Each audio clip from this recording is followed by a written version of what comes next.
नमस्कार, मैं डॉक्टर सतीश पंडित आज आपको एल्डरली पेशेंट्स जिनको आर्थोपेडिक प्रॉब्लम खासकर फ्रैक्चर लोअर लिम्स हुआ है उनकी नर्सिंग के बारे में कुछ इम्पॉर्टेंट टिप्स बताना चाहता हूँ। एल्डरली पर्सन जो वेट फ्लोर पर वेट मार्बल पर गिर सकते हैं उनको आमतौर पर फीमर का फ्रैक्चर होने के चांसेस रहते हैं।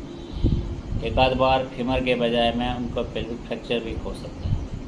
कोई भी पेल्विक फ्रैक्चर इतना सिंपल नहीं है, इसके साथ साथ इनके इंटरनल ब्लीडिंग भी हो सकती है। और एक बार आर्थोपेडिक सर्जन के डिसीजन के बाद अगर ये पेशेंट ऑपरेशन के लायक है, फिट है, तो ऑपरेशन होने के बाद ये 8 वीक्स के बाद एम्बुलेटरी हो सकते हैं। लेकिन अगर ये ऑपरेशन के लायक नहीं है, उनको टांग की एक हड्डी जिसको टिबिया कहते हैं उसमें से एक पिन डाली जाती है जिसको स्टीनमैन पिन डालते हैं। उस पिन के थ्रू एक स्ट्रप टाइप का लोहे का मैकेनिज़्म लगाया जाता है जिसमें नीचे एक रस्सी बांधी होती है जिसमें 2 ईंट रफली 4 kg का ट्रैक्शन डाला जाता है।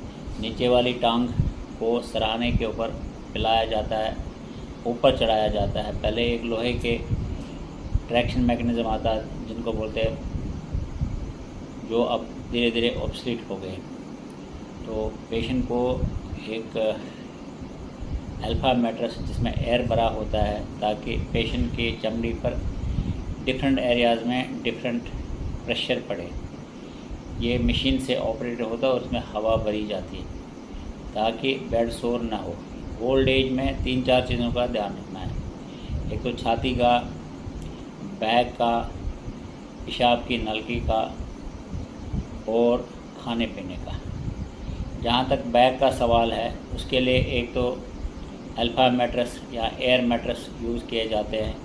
जब पेशेंट एक साइड थोड़ा सा हल्का सा प्रेशर डालता है तो दूसरे साइड वो प्रेशर के कारण रेज हो जाता है। इसी तरह स्किन पर यूनिफॉर्म प्रेशर पड़ने के बजाय डिफरेंट एरियाज में डिफरेंट प्रेशर पड़ता है और अल्सर या बेड सोर होने के चांसेस कम रहते हैं। इवन देन पेशेंट को रोज़ 2-3 बार हल्का सा जितना भी हो सके बिठा दीजिए और पीछे से अपने हाथ से सीधे चमड़ी पर हाथ को सराहिए।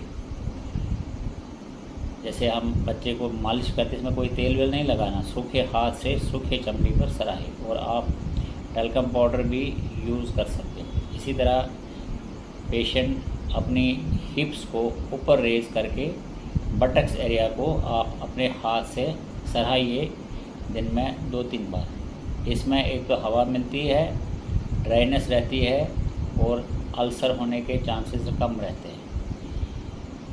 बेड वेट नहीं होना चाहिए, पसीना नहीं आना चाहिए क्योंकि बेड सोर का एक बड़ा सोर्स है। अगर बेड बिस्तर मैट्रेस गीला नहीं होना चाहिए और एरो मैट्रेस के ऊपर एक बेडशीट ज़रूर डालना चाहिए, प्रेफरेबली कॉटन बेडशीट। और ये जो टांग है, टांग में जो खींच होती है ट्रैक्शन, ये बराबर लगी रहनी चाहिए, ये कभी नहीं हटानी है। और पेशेंट को खाना खिलाते समय थोड़ा सा सिर ऊंचा करके रखना है और धीरे धीरे खिलाना है कि ये छाती में न जाए। ये सबसे अहम एक इम्पॉर्टेंट स्टेप है। और खाने में प्रोटीन डाइट होना चाहिए। रफली अगर पेशेंट 60 किलो वज़न है, 60 ग्राम प्रोटीन होना चाहिए, जो मोटा 150 से 200 ग्राम पनीर में हो जाता है। और अगर पनीर के बगैर भी और कोई प्रोटीन है तो वो दे सकते हो। इसके अलावा विटामिन डी डेली देना चाहिए, 1000 यूनिट्स के करीब मेंटेनेंस डोज है वो देना चाहिए। कैल्शियम 500 to 1 ग्राम डेली देना चाहिए। इसके अलावा कार्बोहाइड्रेट्स, पानी, बी कम्प्लेक्स देना चाहिए।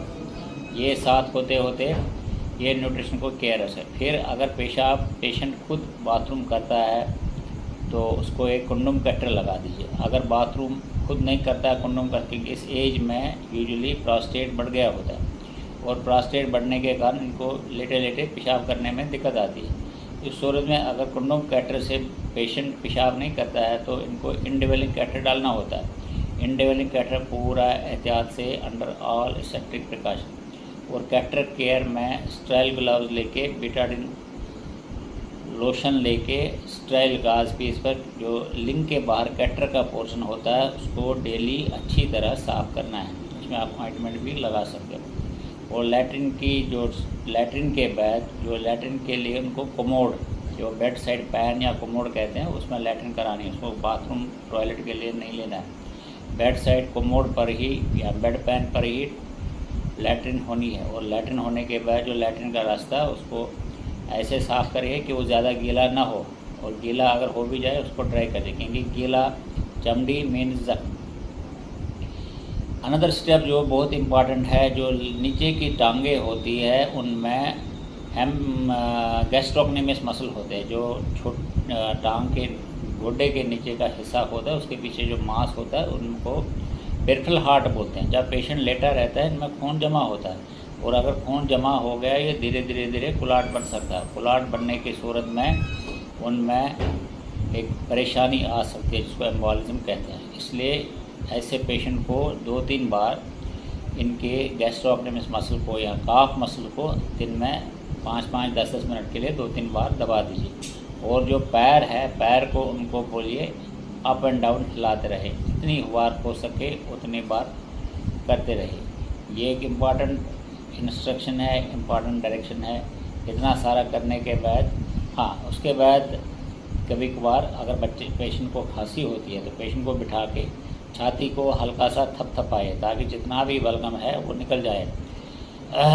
और बलगम निकालते कोशिश करिए कि कोई भी बलगम अंदर ना रहे। एक आध बार इनको नेबुलाइजेशन की ज़रूरत या स्टीम की ज़रूरत होगी। इन 4 चीज़ों का अगर ध्यान रखोगे तो मरीज़ लगभग 2 से 3 महीने में चलने फिरने लग सकता है। इस पोस्ट को अगर आप पसंद कर सकते हो तो मेरी चैनल को सब्सक्राइब कीजिए और बेल आइकन दबा दीजिए।